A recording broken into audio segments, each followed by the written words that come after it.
জানাই। 11 সময় আমাদের ফ্যাসিস্ট এবং ফখরুদ্দিন মঈনুদ্দিন এসে পিজি হাসপাতাল থেকে আমাদের ভারপ্রাপ্ত চেয়ারম্যান জনাব তারেক রহমানকে অসুস্থ অবস্থায় লন্ডনে নিয়ে যায়। সেই অবস্থায় আজ 18 বছর যাবৎ আমাদের লন্ডনে অবস্থিত ছিল। তাকে আল্লাহ বাঁচিয়েছে 18 কোটি মানুষের দোয়ায়। কিন্তু আমাদের টেকনাফ থেকে তেতুলিয়া এবং রূপসা থেকে পাথুরিয়া থেকে শুরু হয়েছে 1 কোটি মানুষ আমাদের সমাগম হবে। আমার জেলা বরগুনা, আমি বরগুনা 2-এর মনোনয়ন প্রার্থী ছিলাম।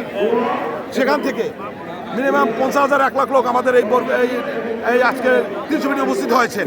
আমাদের এখানে সারা বাংলাদেশে তারেক রহমানকে দেখার জন্য সেই 11 ফখরুদ্দিন মঈনুদ্দিন যেভাবে অত্যাচার নির্যাতন করেছে সেই একটা সাদা মনের মানুষকে এবং মাটির মানুষকে আমাদের মাঝে আজকের উপস্থিত হবেন।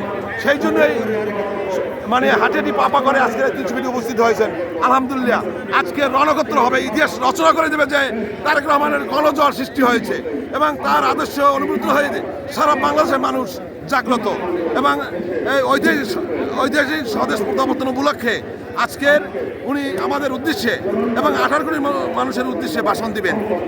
আলহামদুলিল্লাহ আজকে দেশের মানুষ যাতে 300 আসনে আগামীতে দানের শীর্ষে মনোনয়ন জয় হয় এবং জয়যুক্ত হয়, সেই জন্য আমাদের ভারপ্রাপ্ত চেয়ারম্যান দিকনির্দেশনা দেবেন। আলহামদুলিল্লাহ আল্লাহ হাফেজ। বাংলাদেশ জিন্দাবাদ, শহীদ তারেক রহমান জিন্দাবাদ, খালেদা জিন্দাবাদ।